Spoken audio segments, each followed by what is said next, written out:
Lo invito a que abra su Biblia en Juan capítulo 14, versículo 20. Juan 14, 20. Estamos con una serie que titulamos Cristianismo o Religión. Este es el tema número 5, que se titula Cristo en nosotros.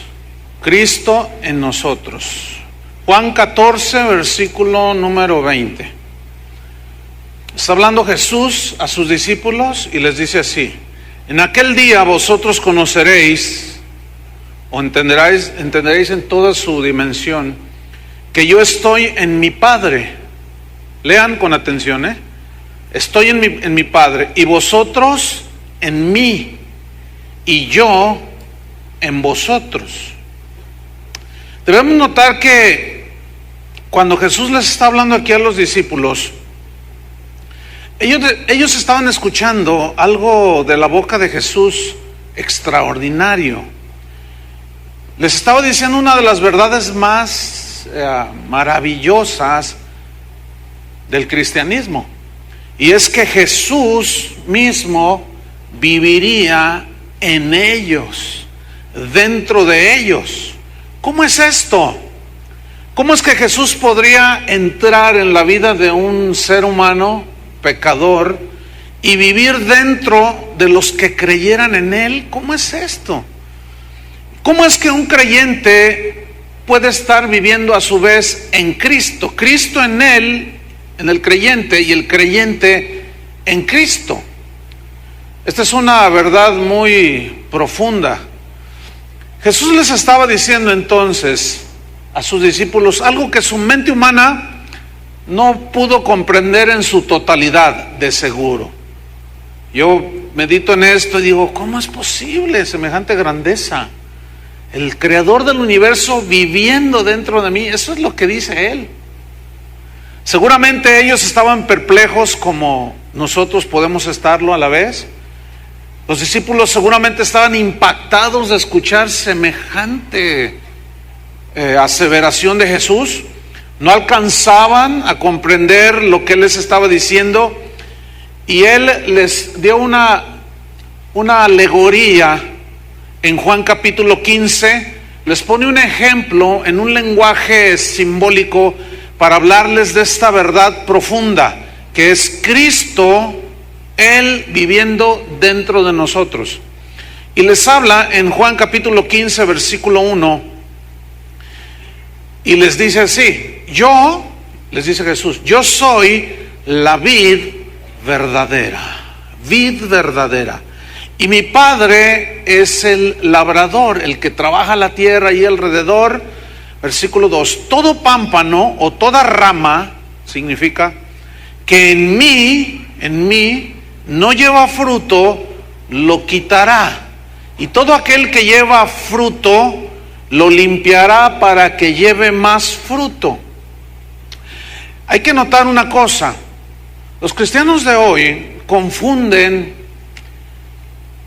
las manifestaciones sobrenaturales que vienen de Dios, muchas veces, por supuesto, y las confunden con manifestaciones que son sobrenaturales también, pero que no provienen de Dios.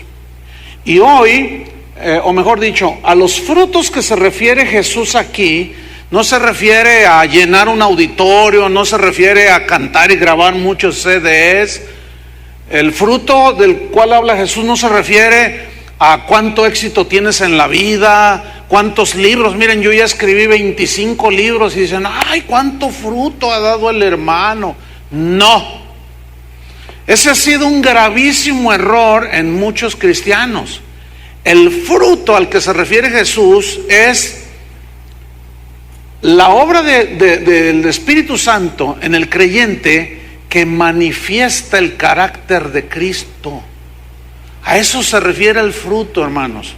Porque si lo redujéramos a lo primero, de que es llenar auditorios, no, pues cuánto fruto tuvieron los de la Luz del Mundo hace unos días, ¿verdad? Hasta por la televisión pasaron su reunión. Eso no es fruto. A ese no es el fruto al que se refiere Jesús. Repito, se refiere a la manifestación del carácter de Dios, la misericordia, la justicia, la rectitud, la integridad, etcétera, la santidad, a eso se refiere. Entonces Jesús está hablando de ramas que dan fruto, ¿sí? Y dice que esas ramas las limpiará cada vez más, las cuidará para que lleven más fruto. Versículo 3: ya vosotros estáis limpios, o sea, como ramas, estamos limpios, dice, por la palabra que os he hablado. Fíjense el poder que tiene la palabra de Dios. Limpia las ramas que somos nosotros, nos santifica, nos purifica día con día. Versículo 4: permaneced en mí y yo en vosotros, dijo Jesús. Como el pámpano, la rama, no puede llevar fruto por sí mismo. Pongan mucha atención a esa frase. Una rama por sí misma no puede llevar fruto, dice, si no permanece en la vid. Así tampoco vosotros, si no permanecéis en mí. Y reitera Jesús: yo soy la vid, vosotros sois las ramas. El que permanece en mí y yo en él, este lleva mucho fruto. ¿Cuánto fruto? Mucho. O sea, mucha manifestación de Cristo en su vida, el carácter de Cristo. Porque separados de mí, dice Jesús, nada. Digan todos nada. ¿Qué es nada? Nada. Absolutamente nada podéis hacer. Bien, en estos versículos 4 y 5, la palabra clave es permanecer. Esta palabra se tradujo del griego meno, que significa literalmente lo siguiente: quedarse a morar. Y esta palabra habla de algo que es durable en ese morar. Habla de algo que es perdurable en ese morar. Habla de algo que es permanente, es decir, es una morada permanente. Y también significa quedarse a vivir. Entonces lo que está diciendo aquí: si yo me quedo a vivir en ustedes y ustedes en mí, eso va a ser por toda la eternidad. Es algo durable, permanente, y el Señor está haciendo esa promesa de que viviría en nosotros eternamente. Eso es algo maravilloso, hermanos, la verdad. Entonces Jesús les dice: yo soy la vid, el tronco, ¿sí? Y ustedes son las ramas. Es decir, Jesús está diciendo en otras palabras: yo soy el tronco por donde fluye la savia que se distribuye a las ramas, que alimentan esas ramas, que les da vida a esas ramas, que les transmite la vida que fluye a través de ese tronco. Es como la savia que alimenta las ramas en una vid natural. Por eso Jesús les está hablando una especie de alegoría allí. Y como ellos estaban muy familiarizados con la vid, ellos conocían perfectamente cómo funciona, cómo nace, cómo crece, cómo se reproduce, cómo tiene que ser trabajada para que dé buen fruto, etcétera. Y ellos estaban entendiendo perfectamente. Entonces, en otras palabras, le está diciendo que así como la savia alimenta las ramas y hace brotar hojas verdes y después salen las uvas, o sea, el fruto, así la vida de Cristo, el Zoé de Dios, la savia en nosotros nos alimenta, pero es a través de Cristo. Por eso no puede ser a través de ningún hombre, de ninguna filosofía, sino a través de una persona, de Jesucristo, el Hijo de Dios. Entonces, esa savia en nosotros nos alimenta y nos sustenta y nos nutre. Y como consecuencia de esa nutrición que fluye de Cristo a la vida del creyente, es que damos frutos, pero frutos que demuestran, fíjense bien, que Cristo vive en nosotros. Que sea la vida de Cristo en nosotros la que nos impulse en nuestros anhelos. O sea, que tus anhelos que tú tienes sean impulsados por la vida de Cristo en ti y en cada uno de nosotros. Que sea la vida de Cristo en nosotros la que impulse nuestras intenciones. nuestros propósitos y deseos aquí en esta tierra.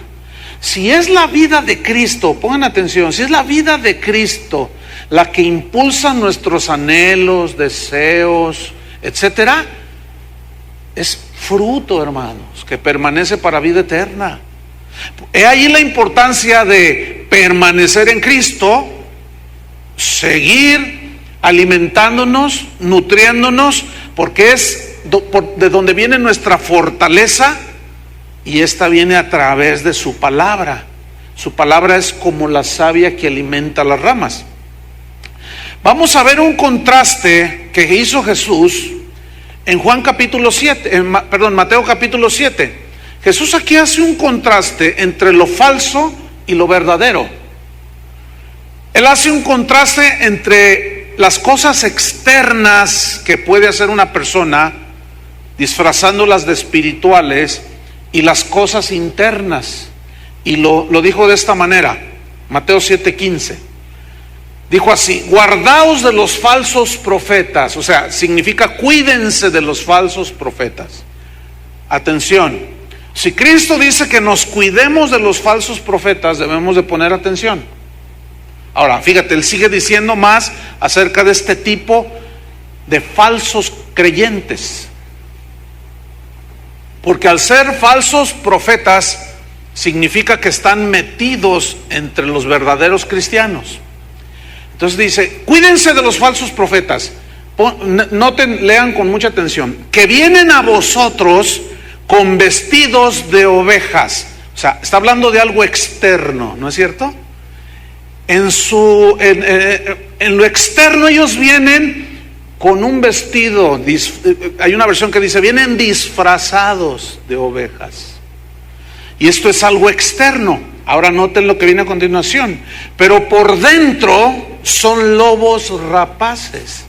Aquí ya Jesús está hablando, entonces hace un contraste de lo externo y lo interno. Por fuera se disfrazan, se ponen un vestido como de oveja, pero en lo interno son lobos, dice. Versículos 16. Por sus frutos los conoceréis. ¿Qué son los frutos? La manifestación del carácter de Dios. Entonces, estos falsos, sus frutos no pueden ser de un carácter cristiano o de un carácter de una proyección o manifestación del carácter de Cristo. No. Fíjate lo que dice Jesús, son falsos, externamente se ven muy bien, pero internamente están mal. Algo anda mal allí, por sus frutos los conoceréis. Y luego Jesús hace una pregunta muy obvia. Dice, ¿acaso se recogen o cortas uvas de los espinos? Pues la respuesta es obvia, ¿no? Dices, pues no. ¿O higos de los abrojos o de las plantas silvestres? Pues no, la respuesta es no. Ahora vean el versículo 17. Así, todo buen árbol da buenos frutos. Aquí el buen árbol está representando al cristiano verdadero. Así todo buen árbol da buenos frutos. O sea, comienza a manifestar el carácter de Cristo. Comienza a perdonar, es misericordioso, tiene una conciencia de la justicia muy importante, se va desprendiendo de cosas que sabe que afectan su vida espiritual, se va santificando. Pero el árbol malo, dice, da frutos malos. Y el árbol malo aquí está tipificando, representando al cristiano falso. Pero quiero que noten que están mezclados. ¿Se acuerdan de la parábola del trigo y la cizaña? Ahí está.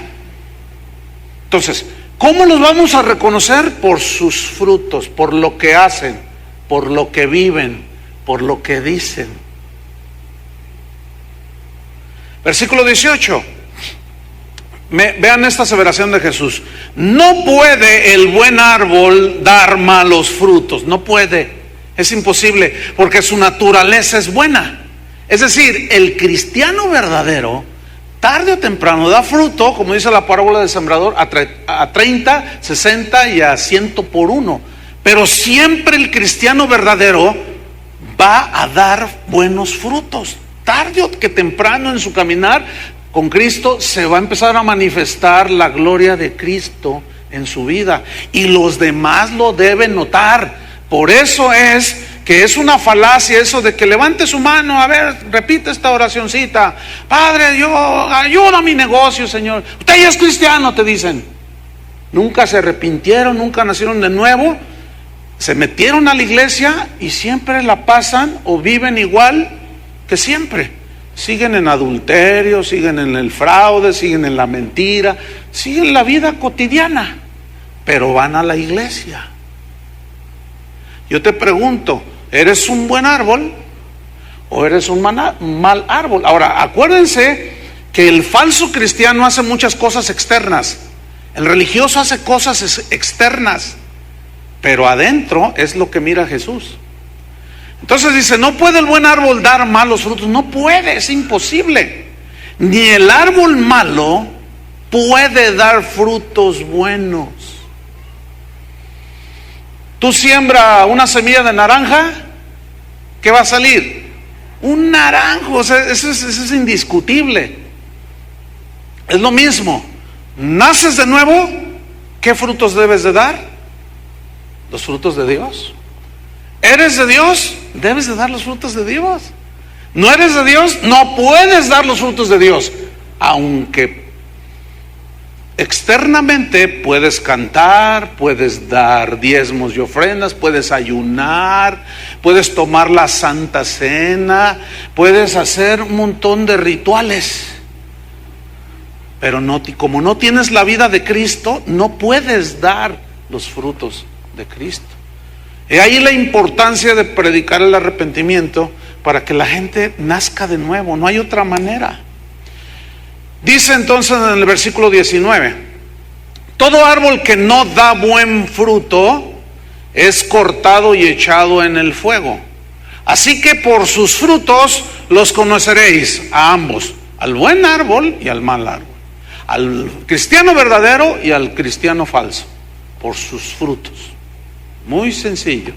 Versículo 21, Jesús lo pone de esta manera: no todo el que me dice Señor, Señor, entrará en el reino de los cielos.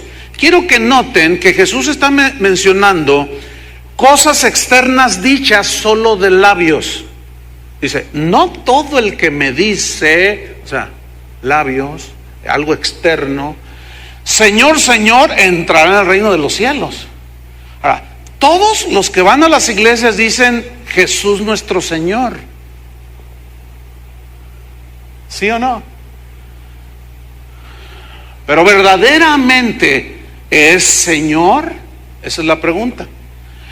Entonces Jesús dice, no todos. ¿Por qué? Porque Él sabe que muchos es de labios. Este pueblo de labios me honra, dijo de un tiempo de Israel, pero su corazón está lejos de mí.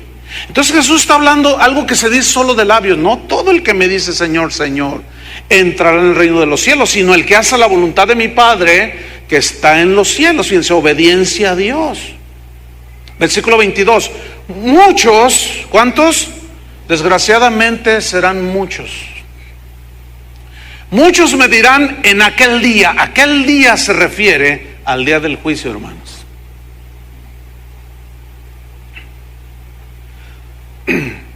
Un día llegará, es inevitable. Algunos lo tienen por tardanza, igual que la venida de Jesús, pero algún día llegará. Aquel día le dirán, dice, Señor, Señor. Fíjense, pongan sus ojos ahí en las escrituras. Señor, Señor, le dirán en aquel día, ¿no profetizamos en tu nombre? Y en tu nombre echamos fuera demonios, y en tu nombre hicimos muchos milagros. Fíjate, todas estas cosas que hicieron estos falsos creyentes, también las hacen los verdaderos hijos de Dios. O sea, profetizan. Los verdaderos hijos de Dios también profetizamos, echamos fuera demonios, y en el nombre de Jesús se hacen milagros. Pero noten que está haciendo un contraste entre lo externo y lo interno, lo verdadero y lo falso. Entonces dice, Versículo 23, y entonces les declararé a esos muchos que hacen cosas externas, les declararé, nunca os conocí. Aquí el verbo conocer habla de una relación íntima, que es lo que Jesús está enfatizando en Juan capítulo 15. Yo soy la vid y ustedes las ramas. Si no están unidos al tronco, no tienen vida. Si no hay una relación con Cristo que viene a través del nuevo nacimiento, el arrepentimiento, nuevo nacimiento y conversión, no puede haber salvación. Entonces dice, nunca los conocí. Pero noten el veredicto final, apartaos de mí, hacedores de maldad. ¿Qué tiene de malo orar por alguien que está endemoniado y liberarlo? ¿Qué tiene de malo orar por un enfermo que se sane? ¿Por qué dice hacedores de maldad? Porque todo lo hicieron de su iniciativa personal, sin haber nacido de nuevo, pretendiendo que haciendo prácticas, ceremonias y aún utilizando el poder y el nombre de Jesús, ellos ya con eso bastaban. No, fíjense, tenemos que estar como ramas unidos al tronco para poder tener la vida de Cristo. ¿Me estoy explicando? ¿Sí o no? Bien, es contundente entonces lo que dice Jesús. Es contundente que dice que hacer actividades externas que aparenten ser espirituales no nos garantizan que Él vive en nosotros. Fíjese lo que dije, Jesús es contundente. Tú puedes ayunar, decir en el nombre de Jesús, pero eso no te garantiza que Cristo vive en ti. Solo la vida de Cristo en nosotros nos asegura que somos de Él. Si Cristo no está en nosotros, no somos de Él. Esa es una verdad que espanta a algunos. Cuando alguien dice, ay, entonces yo no estoy seguro si soy salvo. ¿Tú estás seguro quién es tu papá y tu mamá? ¿En lo natural? Sí, yo veo a mi mamá y no tengo dudas. Yo sabía quién era mi padre también. Yo sé quién es mi padre. Mi padre es Dios. ¿También es tu padre? ¿Y Jesús es tu Señor? Eso es lo que garantiza. No hacer prácticas externas que entonces ya se convierte en algo religioso. Al llamarnos ramas, Jesús nos está mostrando nuestra incapacidad de producir frutos. Ustedes son ramas. Y al decirnos ramas, nos está revelando que en nosotros no hay vida propia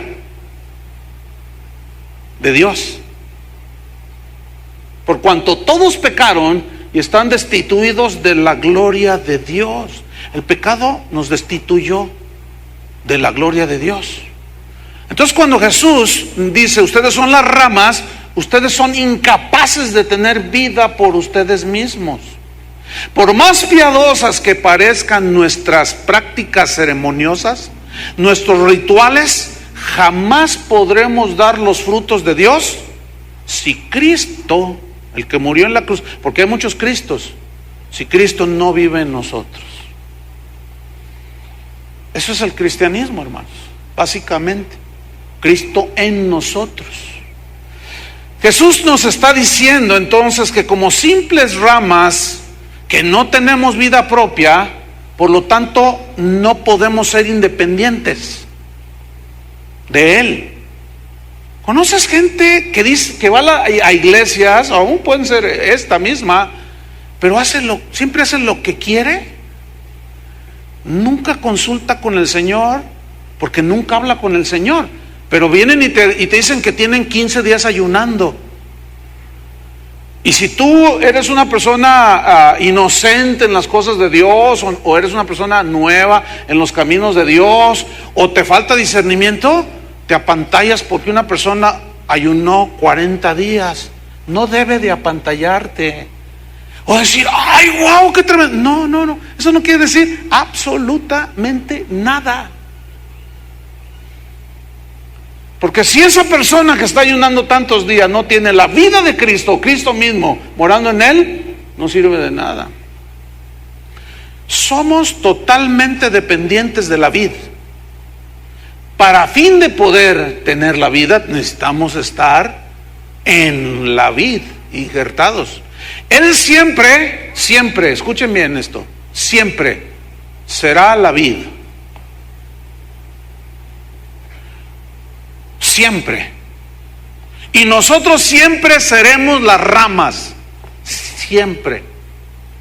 Por lo tanto, siempre seremos dependientes de Él. He ahí la importancia de predicar a Cristo y de enseñar a Cristo y de enseñar la palabra de Dios, que es la que nos nutre y nos fortalece. De otra manera, el cristiano puede caer en una anorexia espiritual, una debilidad por falta de alimentación o por alimentos chatarra, que come y come y come y no le nutren. Eso sería lo contrario, la bulimia. Y esto en sentido espiritual tiene mucho sentido también. Entonces somos dependientes de Él. No podemos, un verdadero cristiano, una verdadera rama de la vid, no puede manejarse y hacer lo que le da su gana.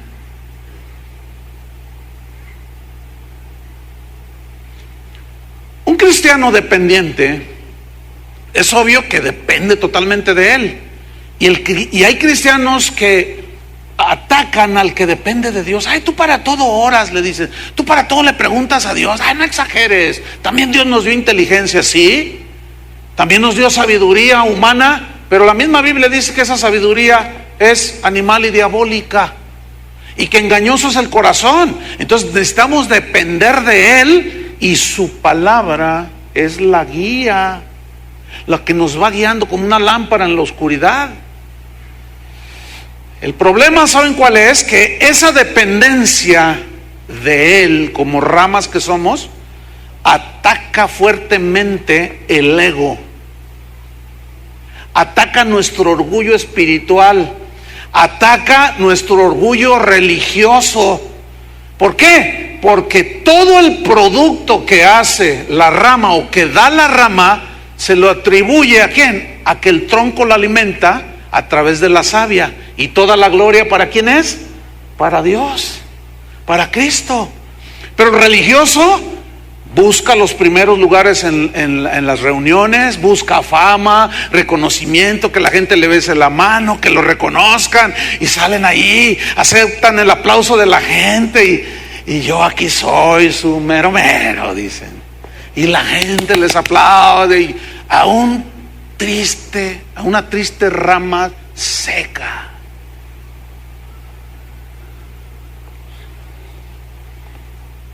Y el orgullo religioso es terrible, hermanos, porque el orgullo religioso quiere quedarse con la gloria que le pertenece al Señor. Pero la rama, al entender que todo proviene del tronco, le da toda la gloria a Dios. Y la rama jamás pretenderá ser el tronco o la vid, jamás. En lo espiritual es imposible que una rama de vid sea tronco. Espiritualmente es lo mismo. Y si supieran cuántas ramas hoy se han puesto como troncos, pretendiendo ser quienes bendicen a la iglesia, pretendiendo ser quienes alimentan a los creyentes, y ya quisiera con revelaciones que están más marihuanas que nada. Se fumaron 2 kilos de marihuana esos. Y muchos que están en las iglesias se quedan embelesados, engañados, porque no son capaces de discernir el fruto que es el carácter de Cristo.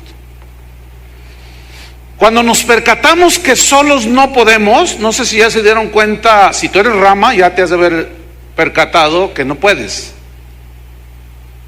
Cuando nos percatamos que no podemos enfrentar solos los problemas de la vida, las tentaciones del mundo, las tentaciones de Satanás, nuestra propia debilidad humana, los ataques del mundo, los engaños de Satanás, cuando nos percatamos es porque hemos entendido que dependemos totalmente de la vid y entendemos lo que Jesús dijo, porque separados de mí, ¿qué dijo?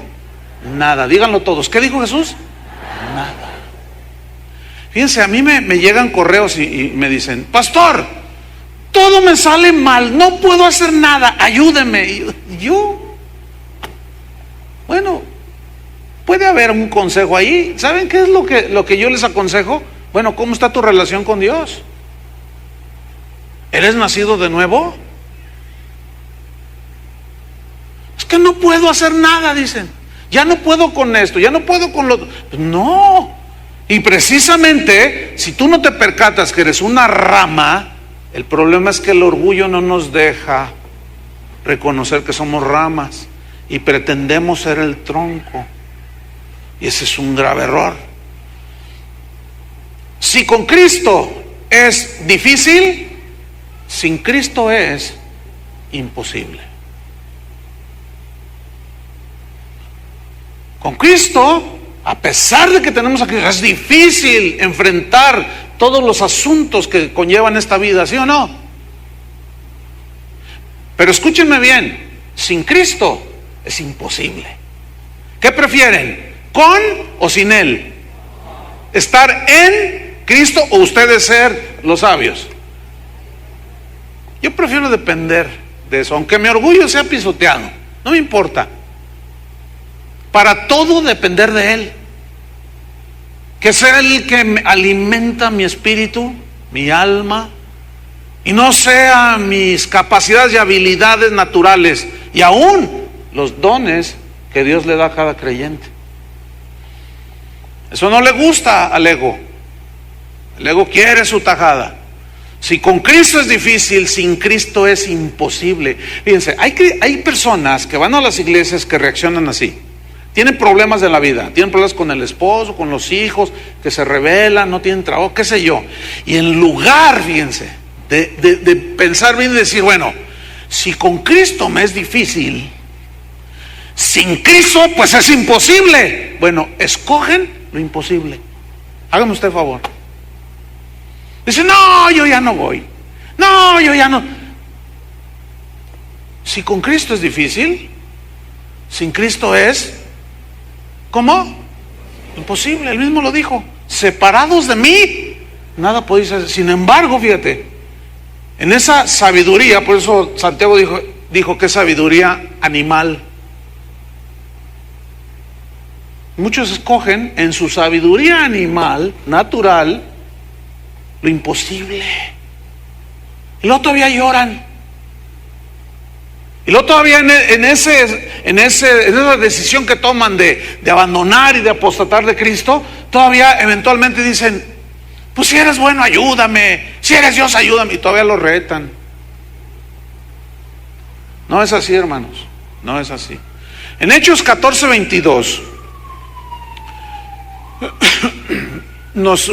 esta historia, este versículo nos muestra lo difícil que es con Cristo.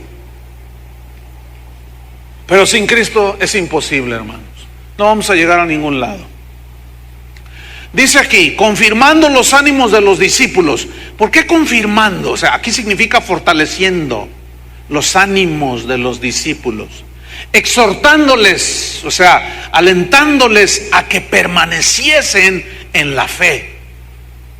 Y diciéndoles, Dios quiere que seas rico, Dios quiere que darte todo lo que tú quieras.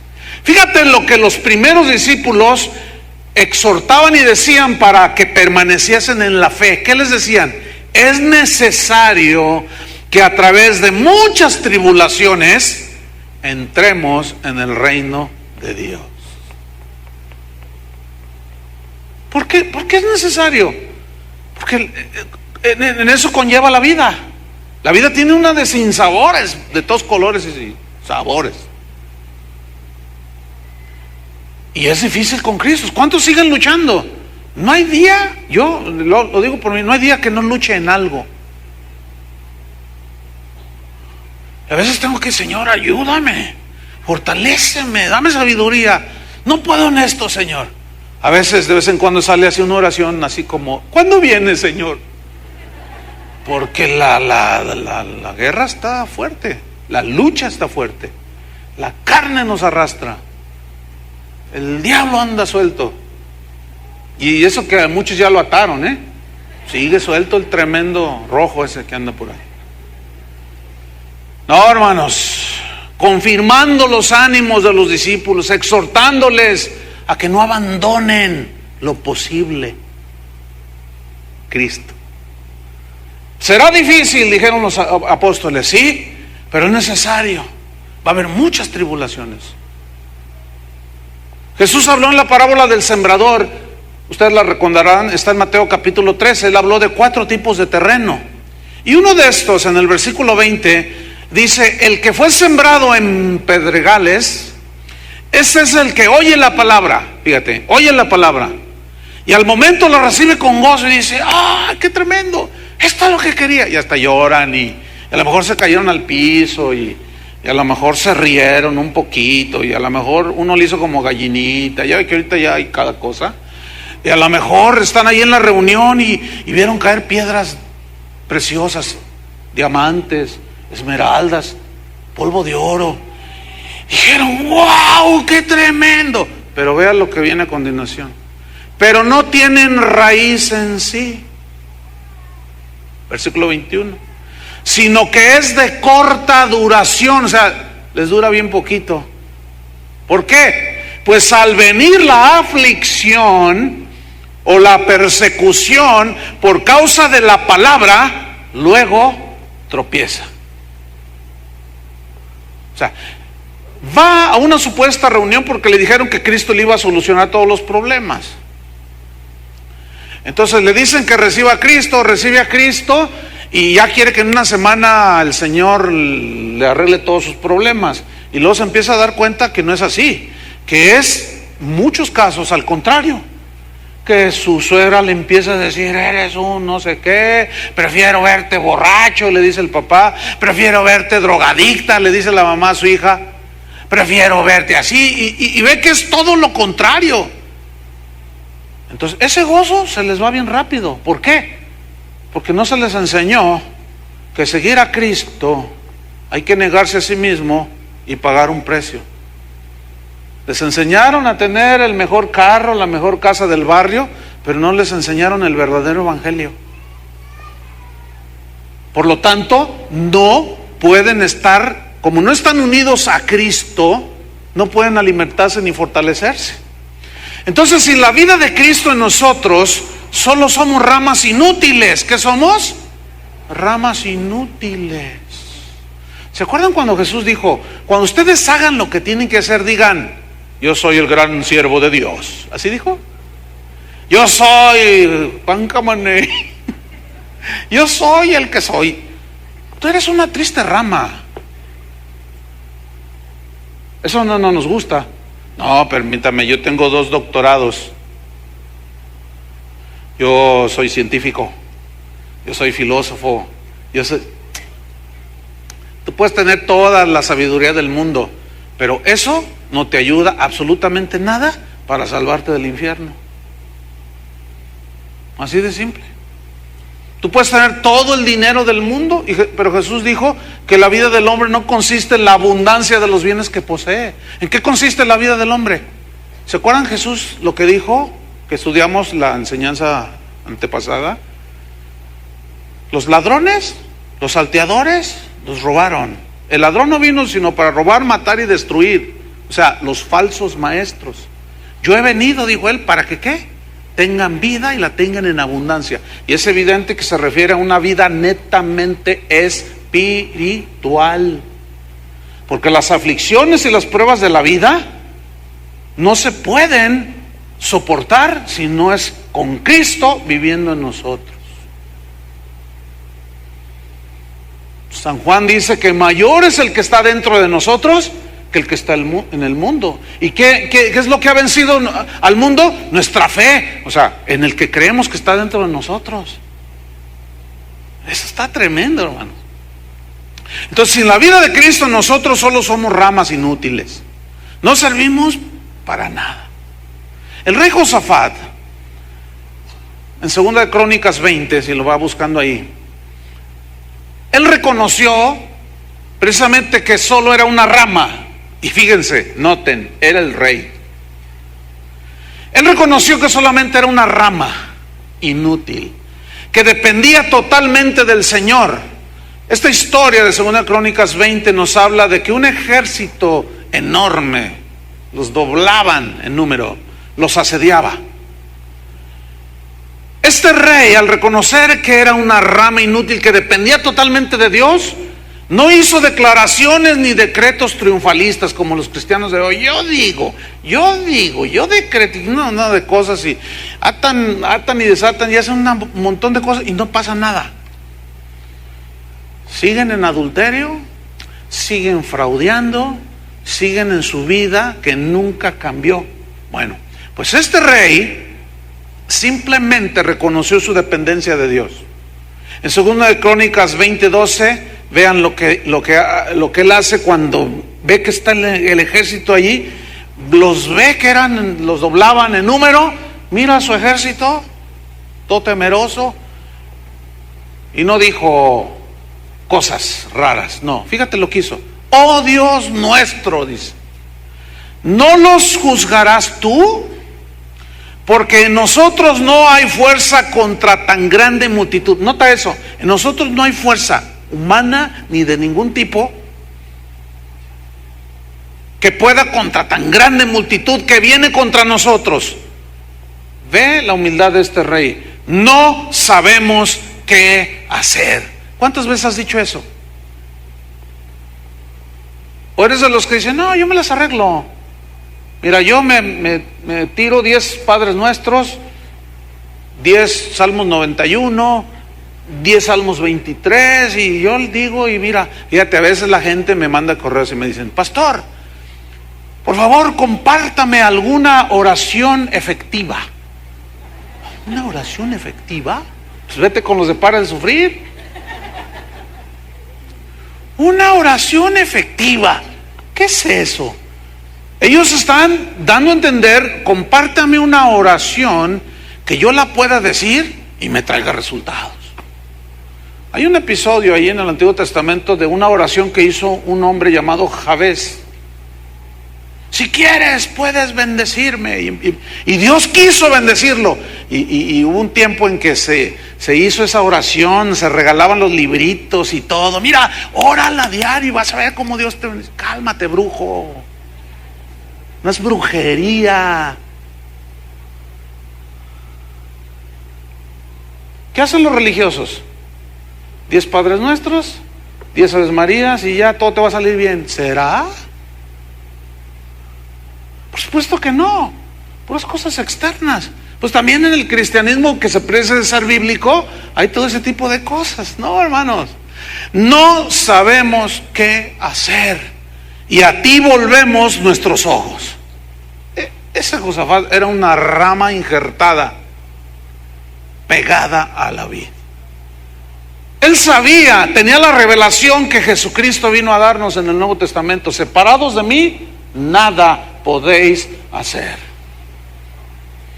No sabemos qué hacer y a ti volvemos nuestros ojos. San Pablo, el apóstol usado como casi ningún hombre ha sido usado en la historia universal, en lo que respecta a la relación con Dios. Él entendió también que era una simple rama. En 2 de Corintios capítulo 12, versículo 7, ahí él habla precisamente de ese entendimiento que él tenía de que era simplemente una rama. Dice así: y para que la grandeza de las revelaciones no me exaltasen desmedidamente. O sea, él tenía revelaciones tremendas de Dios, Él había sido arrebatado al tercer cielo, había visto cosas maravillosas, pero Dios le prohibió hablar de ellas. Dijo, pero me fue prohibido hablar de ellas. Y hoy nos resultan muchos que andan allí, que tuvieron este tipo de experiencias. Y Dios me dijo que la dijera. A ver. Si a Pablo no lo dejó, ¿ustedes creen que a estos los anda dejando el Señor? No, ¿saben qué? Nomás se andan exaltando. Y andan diciendo, y se enorgullecen, y luego ya hasta los reciben en el aeropuerto en limusinas, y los ponen, y hasta cobran por ir a dar su testimonio de que estuvieron en el tercer cielo. Y Pablo dice, yo tengo problemas conmigo mismo. Yo soy propenso al orgullo. Eso es lo que está diciendo aquí. Para que la grandeza de las revelaciones no me exaltasen desmedidamente, me fue dado un aguijón en mi carne, un mensajero de Satanás que me abofetee, para que no me enaltezca sobremanera. Respecto a lo cual 3 veces he rogado al Señor. 3 veces. Pregunta, ¿tenía fe Pablo? 3 veces he rogado que lo quite de mí, y me ha dicho, bástate mi gracia. O sea, ¿le contestó la oración? No. Ahora, ¿qué le quería enseñar el Señor a Pablo? Que sin Él no era absolutamente nada. ¿Por qué no le contestó la oración? Pongan atención, cristianos. ¿Por qué Dios no tuvo bien en este caso no contestarle la oración? ¿Sabes para qué? Para hacerlo entender que separado de Él nada podía hacer Pablo. Para hacerle entender que solamente debe depender de Cristo. A veces Dios nos quiere enseñar eso y por eso no responde a algunas oraciones y nos frustramos. No debemos frustrarnos, hermano. Debemos de pensar, bueno, ¿no me estará enseñando Dios a agarrarme más de Él, a confiar más en Él? Puede ser. Entonces dice, me ha dicho, bástate mi gracia, porque mi poder, pongan atención, porque mi poder, o sea, el poder de Dios, se perfecciona en la debilidad, o sea, en tu debilidad. Por tanto, dice Pablo, ya entendí. A ver, cuando yo soy débil, más abajo lo dice, ya descubrí, cuando yo no confío en mi propia sabiduría, en mis propios logros, en mis propias cosas que yo puedo inventar como religioso, porque él sí que fue un religioso, dice, entonces cuando yo no tengo ningún recurso y dependo de Él, entonces ya descubrí el secreto. Es cuando soy, ¿qué? Fuerte. Porque mi poder se perfecciona en la debilidad. Y dice Pablo, por tanto, de buena gana me gloriaré más bien en mis debilidades, o sea, en los sufrimientos, en las situaciones de la vida, porque eso lo hacían a él agarrarse más y depender más de Cristo, hermanos. El problema con las tribulaciones y las pruebas es el siguiente, que mientras no entendamos que Dios las permite para que reconozcamos nuestra dependencia de Él, nos agarremos más, vamos a estar ahí todos frustrados. ¿Y por qué? ¿Y por qué? Y Pablo decía, por tanto, dice, me gozo. A ver, ¿quién puede tener esta clase de idioma? ¿Saben quién? Solamente alguien que conoce a Cristo, que tiene a Cristo acá adentro. Por tanto, de buena gana me gloriaré más bien en mis debilidades, para que repose sobre mí el poder de Cristo. Noten, el poder de Cristo. ¿Están entendiendo? Versículo 10. Por lo cual, por amor a Cristo, me gozo en las debilidades.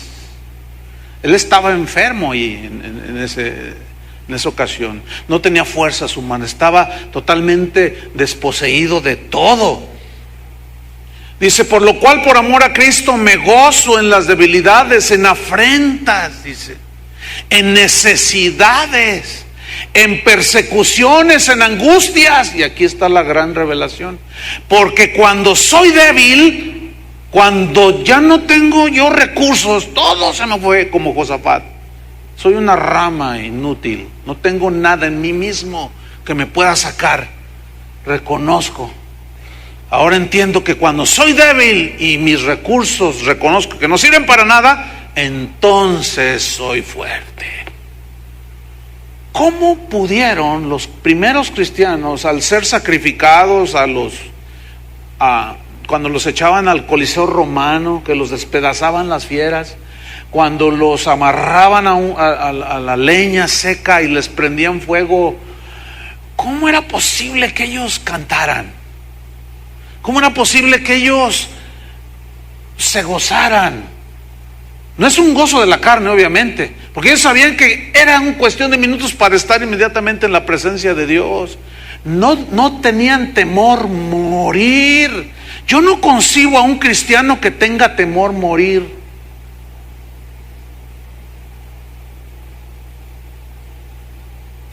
¿Se imagina? Un cristiano temeroso de morirse. Mira, tienes doble problema.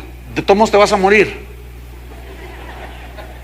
Y están desde ahorita todos enmohecidos, todos oxidados, porque tienen temor de morirse. ¿No será que ese temor sea producto de su inseguridad al no saber si Cristo vive en ustedes? Pablo lo dijo de otra manera: para mí el vivir es Cristo. Dice, o sea, para mí la vida aquí Cristo, y el morirme es ganancia. ¿No dijo así? ¿Por qué ganancia? Porque en ese momento vas a la presencia de Dios. ¿Cuál temor? A ver, ¿cuál miedo? Tengo temor que se mueran mis hijos. Se van a morir.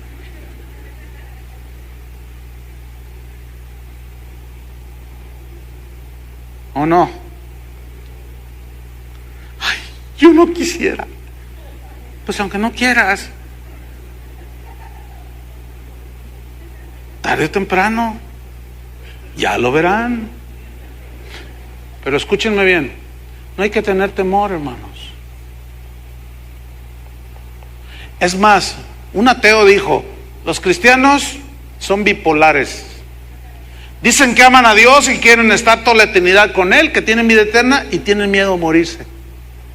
Un ateo dijo eso. Esa gente es gente tonta.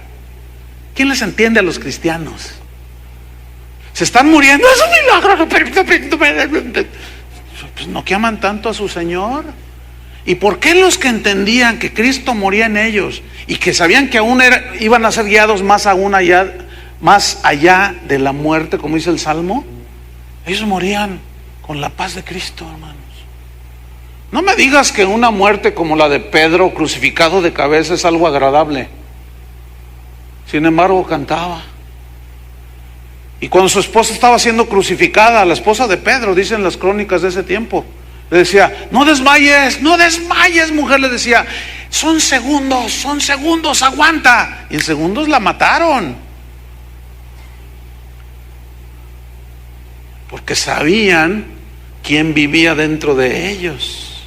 Nuestra fortaleza entonces consiste en reconocer nuestra debilidad. Lo voy a decir otra vez.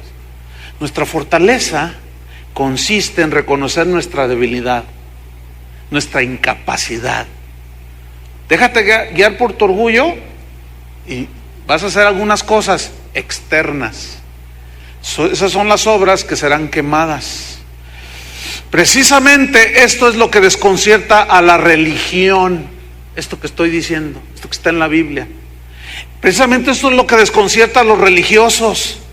Porque los religiosos son ramas separadas de la vid, que confían en sus propios recursos, ceremonias y rituales, supuestamente para agradar a Dios. Pero todas esas cosas que hacen los religiosos solamente están demostrando que Cristo no vive en ellos. El viernes pasado llegué de un viaje y iba a poner las noticias como de las 6 de la tarde y prendí la televisión. Y estaba una ceremonia religiosa de una iglesia muy grande aquí, hacia el oriente de la ciudad. ¿Saben a quién me refiero? Bueno, yo nunca había visto ninguna reunión de ellos, así como estaban en vivo. Tenía ciertos reportes de gente que ha estado allí, etcétera. Entonces yo dije, bueno, vamos a ver. Escúchenme bien. Este es un clarísimo ejemplo de cómo una ceremonia cristiana que hacemos los cristianos, que es celebrar la Santa Cena, que es para recordar la muerte del Señor y anunciamos su regreso, se vuelva todo gire alrededor, pongan atención, de una ceremonia que ciertamente es cristiana. Pero escúchenme, cuando a esa ceremonia y al ungido que tienen ahí se le atribuyen los poderes de salvación, porque uno empieza a decir, ¿qué dice la Biblia? Porque de tal manera amó Dios al mundo que ha dado ¿a quién? Y tú esperas que digan, a su hijo unigénito. No, a Samuel Joaquín. Yo me quedé diciendo, no puede ser. Nomás porque estaba la televisión. Pero si yo hubiera estado ahí presente, quién sabe, no sé, a lo mejor digo algo o me salgo, no sé cuál hubiera sido mi reacción. ¿Cómo es posible que un versículo de la Biblia se lo apropie una triste rama seca? Increíble, pero así son las cosas. Entonces el verdadero cristiano conoce y vive la extraordinaria verdad. Vive la extraordinaria verdad de que Cristo vive dentro de él. ¿Tú sabes que Cristo vive dentro de ti? Colosenses 1:26, vámonos sobre el final. Fíjate cómo lo dice aquí Pablo. Tremendo, dice. Vean qué escrituras, pongan atención. El misterio que había estado oculto desde los siglos y edades. ¿Cuál es ese misterio? ¿Qué es un misterio? Es algo que está escondido, que no está revelado. El misterio que había estado oculto desde los siglos y edades, pero que ahora ha sido manifestado, significa revelado a sus santos, o sea, a sus ramas, a los verdaderos hijos de Dios, a los verdaderos cristianos. Se les ha manifestado ese misterio a quienes Dios quiso dar a conocer las riquezas de la gloria de este misterio entre los gentiles. ¿Cuál es ese misterio? Que es Cristo en vosotros. No, eso debería de llenarnos de un gozo indescriptible. Cristo en vosotros, la esperanza de gloria. ¿Cristo dónde? ¿Cerrado en el templo? No, Cristo en. Ese es el misterio revelado ahora. Cristo en, o sea, significa morar permanentemente en vosotros. Y finalmente, la diferencia entre ser cristiano y ser religioso, pues es abismal la diferencia. Pablo lo pone en Filipenses 3:4 de la siguiente manera. Comienza él a comparar sus logros externos con lo que luego él recibió en lo interno, y la diferencia de un verdadero cristiano y un religioso es abismal. Leamos Filipenses 3:4. Aunque yo tengo también de qué confiar en la carne. Aquí carne se refiere a los logros humanos. Si alguno piensa que tiene de qué confiar en la carne, pues yo más, dice. Circuncidado al 8º día. Wow, o sea, sus padres eran celosos de la ley, ¿no? Religiosos, sí, ceremonia de circuncisión. Del linaje de Israel, o sea, del pueblo de Dios. De la tribu de Benjamín, o sea, él sabía de qué tribu venía. Impresionante, ¿no? Todo eso era su herencia religiosa. Hebreo de hebreos, dice. Wow. Hebreo de hebreos. O sea, no era cualquier hoja de estafiate, como dicen por acá. Pero yo quiero que pongan, que noten lo grande de sus logros terrenales, externos, y dónde los viene a parar y a comparar. Sigamos leyendo. En cuanto a la ley, fariseo, o sea, los fariseos eran la secta más estricta, celosa de que lávese bien las manos, no se contamine, no toque la vestidura aquí porque ya te contaminaste. En cuanto a la ley, fariseo, dice, ¿no? Tremendo. En cuanto a celo, perseguidor de la iglesia. Recuerden que los mataba y los apedreaba y cuanta cosa. En cuanto a la justicia que es en la ley, irreprensible. O sea, significa que él era observador de todas las ceremonias, pero estrictamente. Celebraba el Yom Kippur, celebraba todas las fiestas de los tabernáculos, del Pentecostés, todo estrictamente, dice. Irreprensible, dice. Siempre estuve ahí. Versículo número 7. Pero cuantas cosas eran para mí, fíjate, para mí, ganancia, las he estimado o las tengo como pérdida por amor de Cristo. O sea, no vale nada.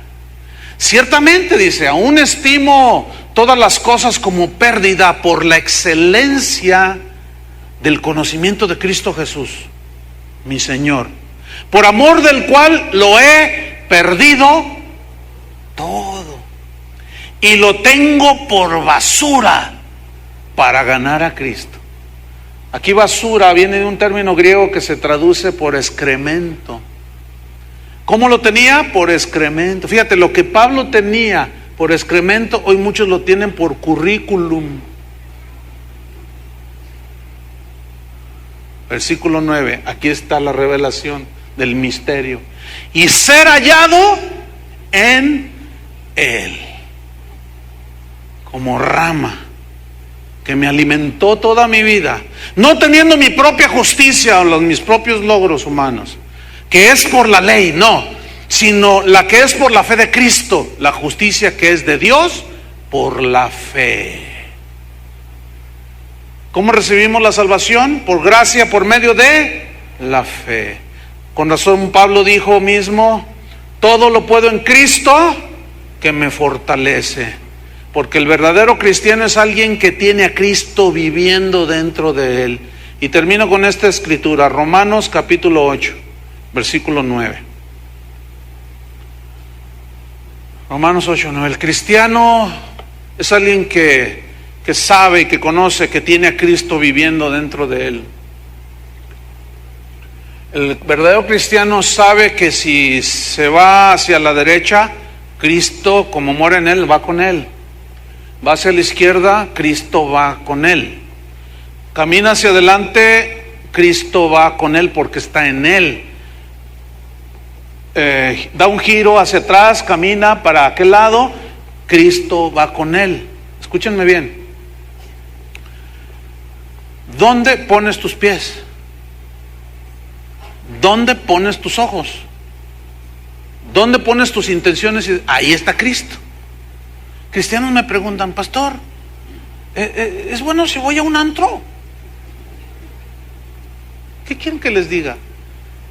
Bueno, dile a Cristo que se salga, que lo dejes ahí cuidando carros con su franela, mientras tú vas a darle rienda suelta al pecado, a la marihuana, a las drogas y a la carne, por el amor de Dios. Esas personas que preguntan hacen ese tipo de preguntas, no saben que Cristo vive en ellos, porque es muy posible que Cristo no viva en ellos. ¿Somos o no somos? O como dijo mi abuelita, ¿seamos o no seamos, hijo? Fíjate lo que dice Romanos 8, 9. Mas vosotros no vivís según la carne, o sea, según las habilidades y los logros que puedas tener en tu sabiduría humana, no, sino según el Espíritu, o la nueva naturaleza, la vida nueva que tenemos. Fíjate lo que dice, si es que el Espíritu de Dios mora en vosotros, y si alguno no tiene el Espíritu de Cristo, no es de él. ¿Más claro que eso? No es de él. Pero si Cristo está en vosotros, ¿qué versículos? Pero si Cristo está en vosotros, el cuerpo en verdad está muerto a causa del pecado. O sea, este cuerpo tiene que ir a la tumba, hermanos. Nos conviene morir, si no, no puede ser transformado solamente hasta que Cristo venga. Pero la mayoría de nosotros seguramente iremos al hoyo, a la tumba. Pero los que estemos vivos, dice Pablo, en un abrir y cerrar de ojos seremos transformados. Este cuerpo tiene que ser transformado porque es muerto por causa del pecado, dice. Fíjate, y si el Espíritu, versículo 8, pero si Cristo está en vosotros, el cuerpo en verdad está muerto a causa del pecado, mas el Espíritu vive a causa de la justicia o de los logros de Cristo en la cruz. Eso significa, versículo 11, fíjense, y si el Espíritu de aquel que levantó de los muertos a Jesús mora, vive permanentemente en vosotros, el que levantó de los muertos a Cristo Jesús vivificará o resucitará también vuestros cuerpos mortales por su Espíritu que mora en vosotros. Pues a mí ya se me fundieron los fusibles, yo no sé usted.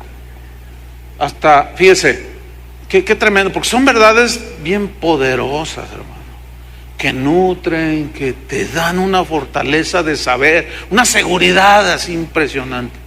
No sé si esto les causa la palabra de Dios a ustedes. Si son ramas injertadas y ligadas al tronco, a la vid, este es el alimento, hermanos. Este es el alimento, no hay otro alimento. Concluimos pues, ¿qué debemos hacer los cristianos? Disfrutar cada día la vida de Cristo en nosotros. Y cuando digo disfrutar, significa aprender a ver a Dios, a Cristo manifestado en nosotros cotidianamente. Cuando estamos siendo tentados, cómo su poder nos guarda. Cuando caemos, cómo nos levanta, no nos deja ahí caídos, ¿sí o no? Podemos ver cada día cómo nos podemos desanimar y estar tristes allí una tarde, pero de pronto, como empieza a fluir la savia, porque estamos unidos al tronco, y algo les ha pasado. Saben de lo que estoy hablando, ¿verdad? La gran mayoría de ustedes. Y de pronto viene una palabra, algo que alimenta. Es como cuando está alguien así en el desierto y alguien lo encuentra agonizando, y lo primero que le das un poco de agua y bebe, así como desesperado, y luego como un descanso, ¿verdad? Ese es Cristo morando en el creyente. ¿Cuántos le dan gracias a Dios? Pónganse de pie y démosle gracias. Por eso nuestra vida debe ser de continua gratitud a Dios. Si de verdad estás agradecido con Él porque Cristo mora dentro de ti, levanta tus manos.